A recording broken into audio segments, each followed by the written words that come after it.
Go ahead and decide whether I was wrong, but decide after you understand what it is like to watch one person become the center of your entire family. I am 58, I run the front office at an elementary school, and I have spent my life making sure no child and no relative gets pushed aside. Family should be fair. That was why I laughed when my younger brother carried the wooden sailboat my husband had built with our grandson out of our house and toward the trash.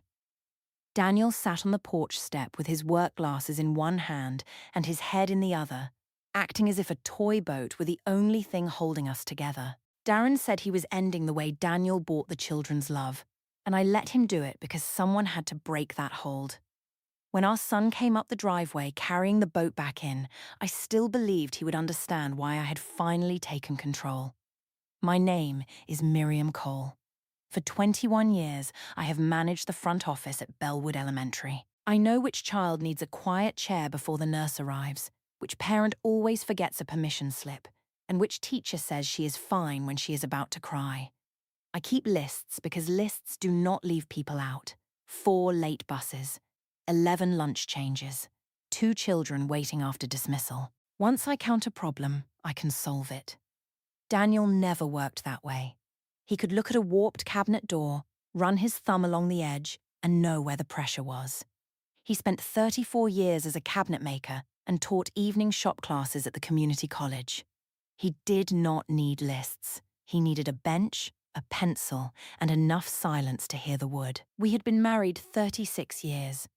What was good between us was real. When our son Evan was 6, Daniel built him a red wagon from oak scraps and painted the sides the color of a fire truck. Every spring, one wheel came loose. Every spring, Daniel put the wagon upside down on 2 milk crates and let Evan hold the wrench. I packed sandwiches for the park and kept track of the sunscreen. Daniel taught. I arranged. Evan had both of us. That balance changed after Daniel reduced his hours. He spent more time in that shed behind our house, though he called it a workshop. The place smelled of cedar dust and coffee. He could stay there half a day with the radio low and the door open. If I asked what he wanted for dinner, he answered. If I asked whether he still wanted the life we had planned, he sanded a board before answering that nothing had changed. Of course something had changed. Our son was grown. Evan was 34 and worked as a physical therapist. His wife, Rachel, was a respiratory therapist at the county hospital. Their son Noah was 8 and had reached the age when every broken drawer, loose bicycle chain, and crooked birdhouse became a reason to call Grandpa. Noah did not call me first. Children call the person who can fix the visible thing. The person who remembers the dentist appointment is less exciting. That is simply how families work, isn't it? The boat began as a pencil drawing on the back of a school notice. Noah wanted to launch something at Willow Park Lake during the summer family picnic. Daniel said a cheap plastic boat would tip in the first wind. He and Noah decided to build a proper pond sailboat, 4 feet long, with a cedar frame and a cream sail. Evan photographed Noah's first drawing and asked Daniel to save every version. Daniel removed his work glasses, folded them once, and set them beside the paper. He did that whenever he wanted people to think he was giving them his full attention. Then he told Noah they would build the boat slowly and get it right. I reminded them that the picnic was 9 weeks away. Daniel said 9 weeks was plenty. No one asked whether I wanted 9 Saturdays turned into workshop days. No one asked who would wash the dust from Noah's clothes or move family meals around their project. Daniel and Evan had already made the plan. I told Daniel that he had a habit of deciding something was good and assuming that made it fair. He asked softly whether I was upset about the boat or about being left out of the decision. That was his way. He could name the shape of a problem and still leave me to carry its weight. I said the issue was not my feelings. The issue was balance. Family should be fair, and Noah had more relatives than one grandfather with a tool cabinet. My brother Darren was one of those relatives. He was 11 years younger than me and looked younger still. He sold camping equipment and small fishing boats at a recreation dealership across town. He wore bright running shoes, drove a spotless pickup, and knew how to make a child laugh before he had taken off his jacket. Darren had been divorced for 4 years. He had no children. He said that was a choice, though he kept a drawer of unopened birthday cards he had bought for nieces and nephews and forgotten to mail. He arrived late, brought something expensive, and expected the room to remember him after he left. At first, he treated Daniel's workshop like a joke. He called it the old man cave. He asked Noah whether Grandpa made him pass a safety test before touching a pencil. Noah laughed. Daniel smiled once, then went back to showing him how to clamp 2 thin cedar strips without cracking them. Darren watched longer than he admitted. When Noah asked Daniel if they could add a brass compass rose to the deck, Darren offered to buy a real electronic tracker instead. Noah said the brass piece would look better because Grandpa could make it by hand. That answer stayed with Darren. I saw it in the way he pressed his tongue against his cheek. Later, while Daniel and Noah worked in that shed, Darren sat with me on the porch. He said children were easy to impress when a man had unlimited time and a room full of tools. He said Daniel was buying loyalty one project at a time. I told him that was too harsh. Then I added that Daniel did enjoy being the person everyone needed. Darren leaned back and said he was glad someone else could see it. He reminded me of the fishing trip Evan had cancelled with him to help Daniel repair the old wagon for Noah. He mentioned the school shelf Daniel built after I had asked Darren to help move furniture. Each memory sounded small alone. Together, they formed a pattern I could count. 3 weekends. 5 calls to Daniel. 1 call to Darren. Family should be fair. The next Saturday, Evan planned to bring Noah over after breakfast. At 8:15, Darren called me and asked whether Daniel's shoulder was still hurting. Daniel's shoulder was fine, but he had rubbed it once after lifting a sheet of plywood. Darren said the workshop sounded unsafe if Daniel could not control the heavier tools. I told him he was making too much of it. He asked whether I wanted to be responsible if Noah got hurt. That question followed me into the house. Daniel was laying out small hand tools on the back bench. I told him the visit might be too much and suggested he rest. He said his shoulder did not need rest. I said I had already told Evan that today was not good. Daniel removed his glasses and asked why I had cancelled a visit he had planned. I told him I was protecting everyone from a rushed day. He looked toward the driveway, then folded his glasses and set them down. Evan called 10 minutes later. I said Daniel had overworked himself and needed a quiet morning. Evan accepted that because sons are taught to accept what mothers say about fathers. Darren took Noah to an indoor climbing center that afternoon. He posted 6 photographs in the family group. In every one, Noah was smiling. Darren wrote that children needed adventure, not chores disguised as bonding. Joan Mercer, my oldest friend, replied with a laughing face. Joan had known Darren since he was a teenager. She said sibling competition was normal and that Daniel could survive one Saturday without being the favorite. I showed the message to Daniel. He said the problem was not one Saturday. He named the promise he had made to Noah and asked why Darren had known about the cancelled visit before Evan called him. I said Darren happened to check in. Daniel asked whether I had given him our schedule.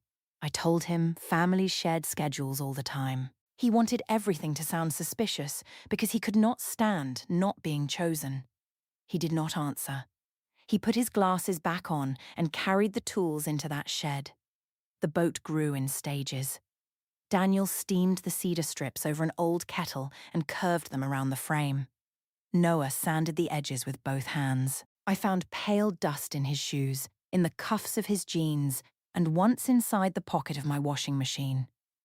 Daniel made him a small apron with his name burned into the leather patch. I did the washing. Daniel received the photographs. 2 weeks later, Evan asked at dinner why the previous visit had been cancelled when Daniel said he had waited all morning. His fork stopped above his plate. Daniel looked at me. Rachel looked at me too. I explained that Daniel had been tired and had forgotten how sore his shoulder looked. Daniel said he had not forgotten anything. He said he had been ready at 8. Evan asked who had misunderstood the plan. I changed the subject to Rachel's night shifts. It worked because she had been sleeping badly and everyone cared about her. That is what good hosts do. They keep dinner from becoming an argument. After they left, Daniel asked me to stop speaking for him. His voice stayed low. He named the cancelled Saturday, the call Darren made before Evan, and the way I had told two different versions at dinner. I said he was turning a family scheduling mistake into an accusation. Then I reminded him that I had managed our calendar for 36 years without help. Moral superiority is an ugly phrase people use when a woman refuses to apologize for competence. Daniel folded his glasses and said competence was not the same as permission. The next part of my plan was simple. If Daniel and Darren spent time together around the family, the competition would lose its heat. I arranged a neighborhood barbecue for the first Sunday in June. Daniel could show the half-finished boat. Darren could bring games for the children. Everyone would see that there was room for both men. I called Joan first. She said it was smart to put them in one place and let the tension burn itself out. Her approval mattered because Joan never liked drama. At least that was how I described her silence when someone else caused it. Daniel did not want the boat displayed before it was finished. He said Noah was still learning and should not have his work judged by adults. I told him no one was judging a child. We were celebrating family effort.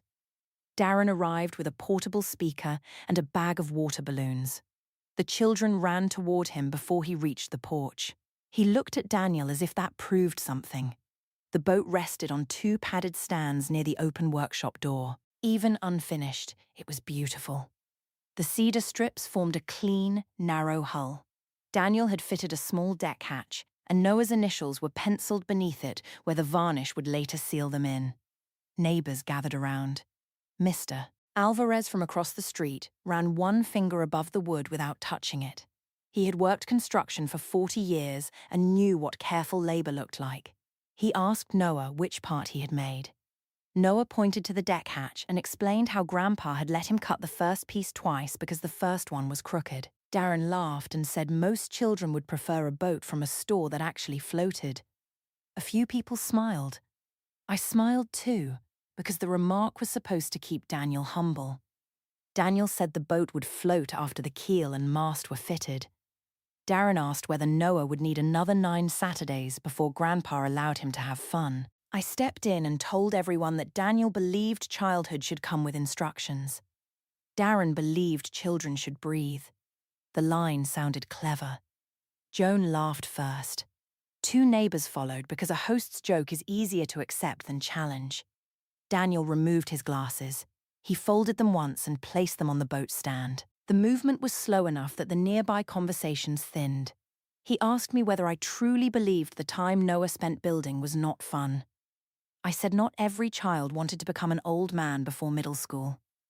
Darren slapped the side of the portable speaker and turned the music up. Noah stood beside the boat with the leather apron still tied around his waist. His smile had gone.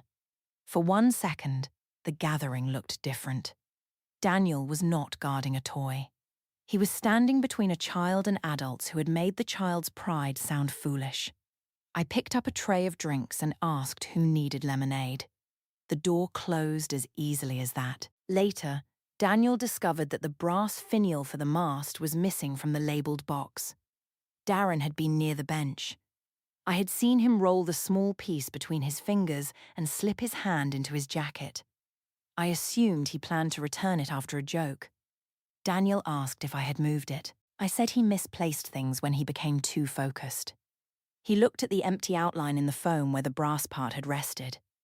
Rachel came to the workshop door and said Darren had told her Daniel did not want Noah near the tools until he learned to behave. Daniel corrected her. He gave the date, the tool they had planned to use, and the message he had sent Evan. I said everyone was carrying too many versions of the same small problem. Family should be fair, but fairness became impossible when every sentence was treated like evidence. Rachel did not argue. She took Noah home earlier than planned.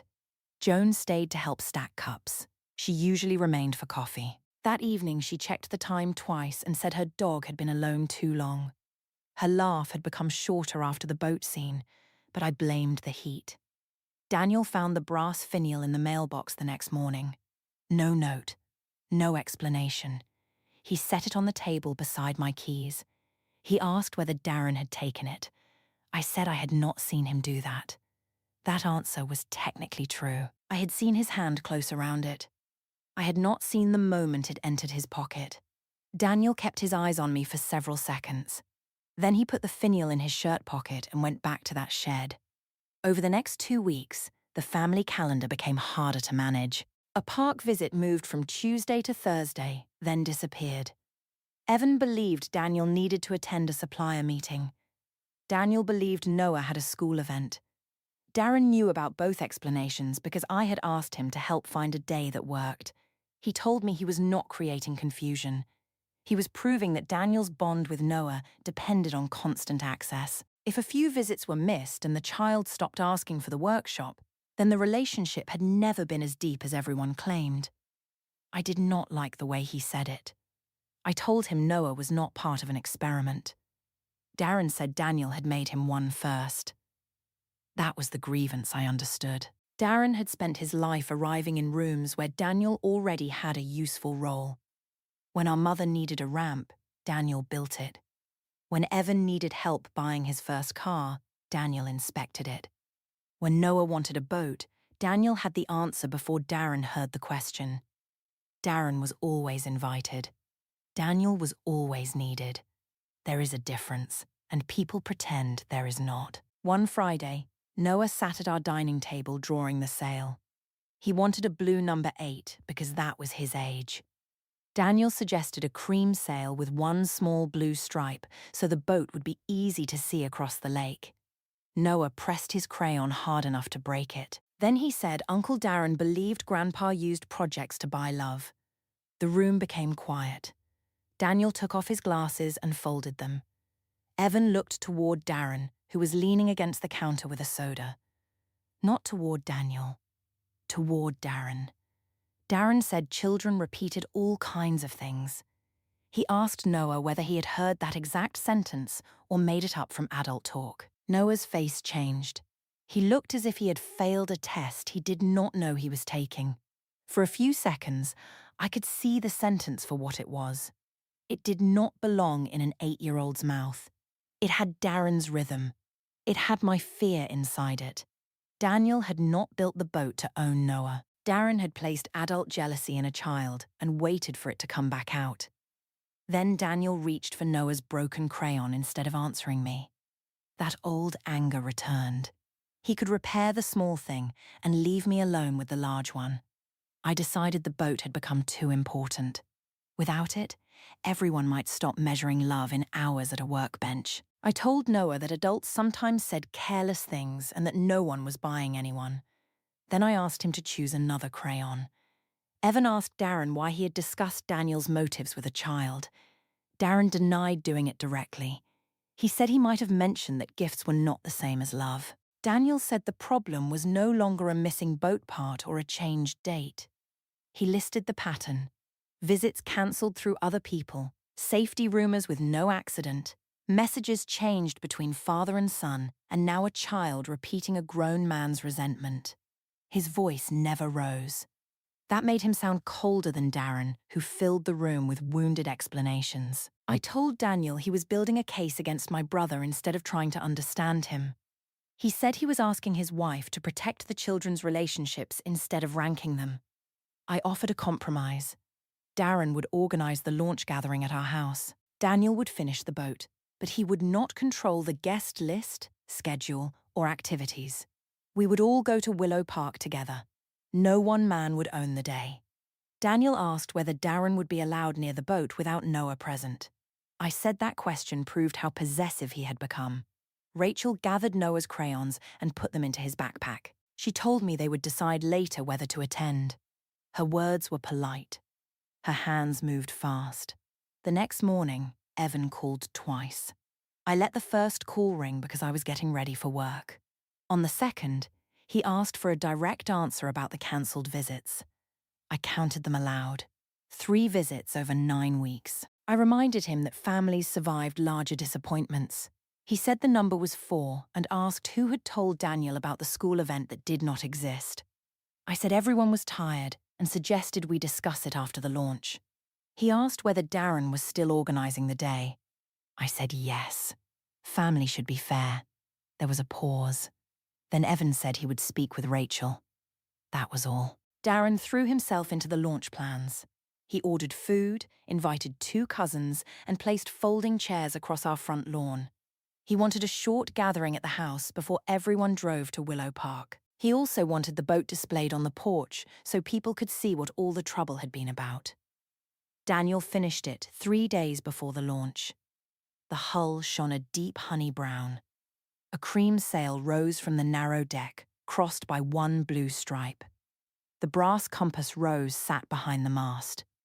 Beneath the small hatch, Noah's initials had been sealed into the wood. When Daniel carried it into the house, even I stopped speaking. It did not look like a toy from a shelf. The narrow seams showed every cedar strip they had bent and fitted.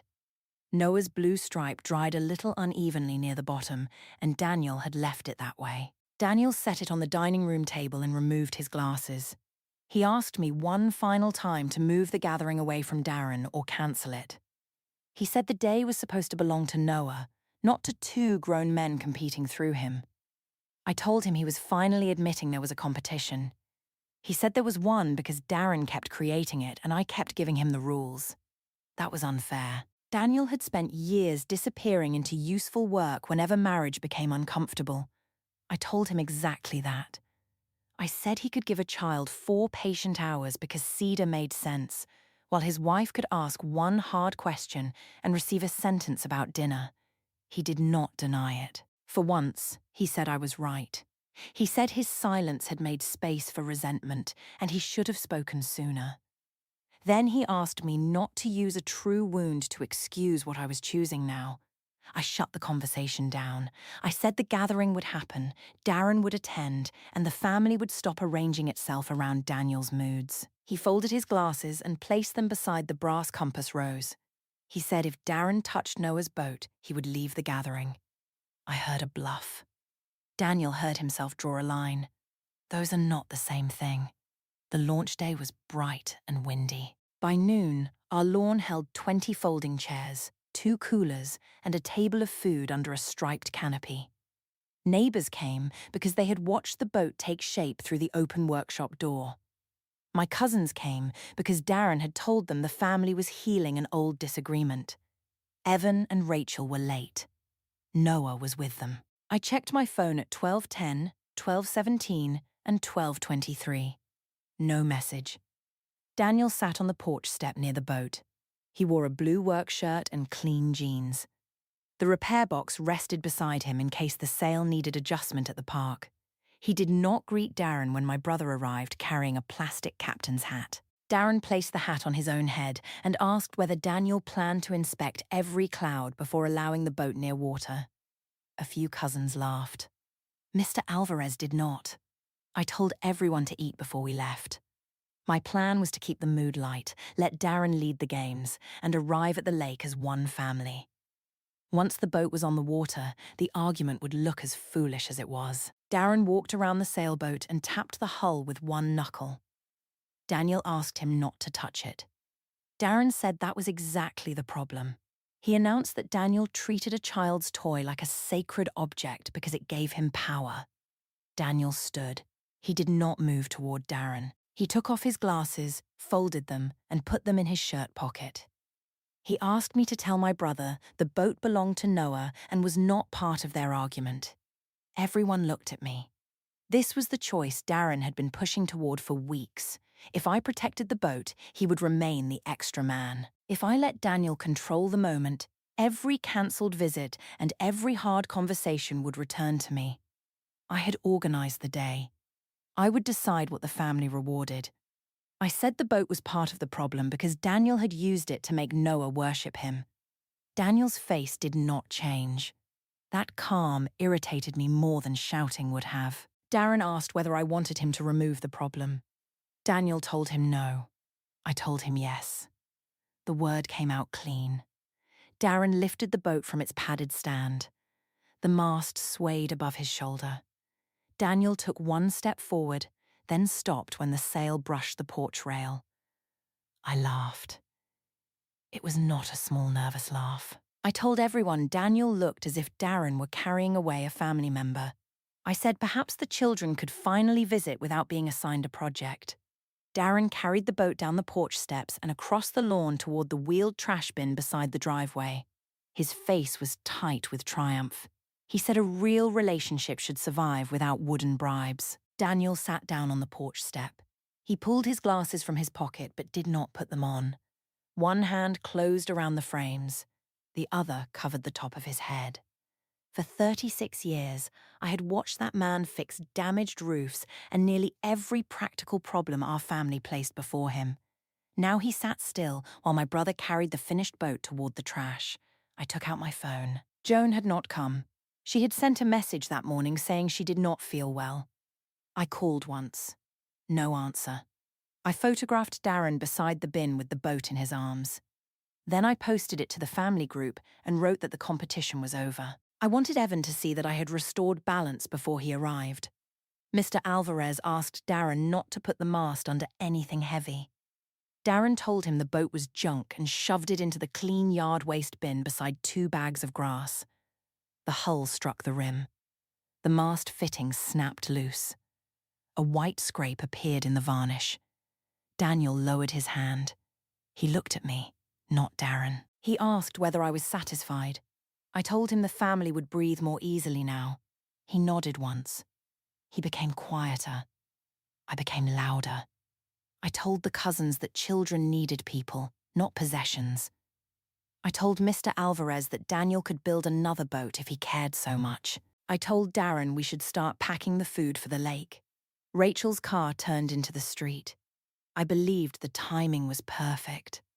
Evan would see the family gathered, the argument finished, and his uncle finally treated as an equal. He would understand that one scratched boat was a small price for ending years of favoritism. The car stopped before reaching our driveway. Evan got out first. He did not walk toward me. He walked to the trash bin. Noah remained in the back seat with Rachel. I could see his face through the open window. Evan lifted the sail away from the grass bags. Then he reached into the bin and pulled the boat out by the frame beneath the deck. The loose mast hung against his shoulder. He carried it up the driveway with both hands. No one spoke. He passed Darren. He passed me. He climbed the porch steps and carried the boat through our open front door. Inside, he set it on the dining room table where Daniel had placed it 3 days earlier. Then he came back outside. Daniel stood and removed his glasses. He folded them once. This time, he did not set them near the boat. He placed them in Evan's hand. Evan asked me why Daniel had supposedly cancelled 4 visits when Daniel had been waiting for Noah each time. I said schedules became confused. He asked why the false school event had come from Darren's phone. I said Darren had tried to help. Evan asked why Noah had repeated Darren's exact sentence about buying love. Darren stepped forward and said he had been teaching the boy not to confuse gifts with affection. Evan turned to him and asked why he had hidden the brass mast piece. Darren looked at me. That was the first crack. He expected me to explain it away. I said the piece had been returned. Evan nodded. He said that answer told him enough. The facts did not arrive from nowhere. They had been sitting in our house for weeks. The Saturday Daniel waited. Rachel's question at the barbecue. Noah's borrowed sentence. The brass piece in my mailbox. My photograph in the family group. I had treated each one as a separate inconvenience because separate problems could be managed. Evan placed them beside one another. He said Daniel had never turned Noah against Darren. Darren had tried to turn Noah against Daniel, and I had given him the calendar, the access, and the excuse. I reached for the language that always worked at school. I said every child deserved relationships with the whole family.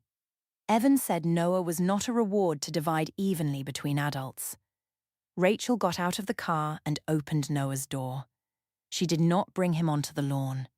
She stood between him and the gathering. Darren said he had only tested whether Daniel could keep the family's love without building things. Evan asked what kind of man tested an 8-year-old by lying about his grandfather. Darren looked toward the cousins. No one supported him. Mr. Alvarez picked up the repair box and carried it through the front door. One cousin lifted the loose sail. Another moved the padded boat stand inside. No one applauded or made a speech.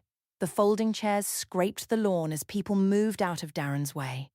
Evan told Darren he would not be alone with Noah again. Darren said Evan was overreacting.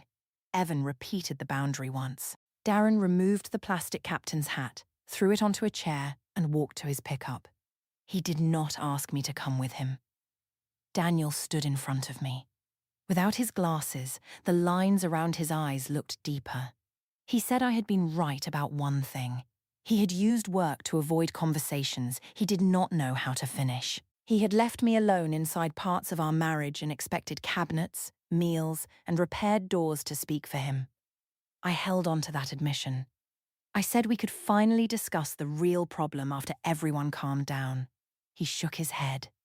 He said his silence had wounded me, but I had answered by helping another man interfere with his son and grandson. Then I had laughed while that man threw away time a child had built with him.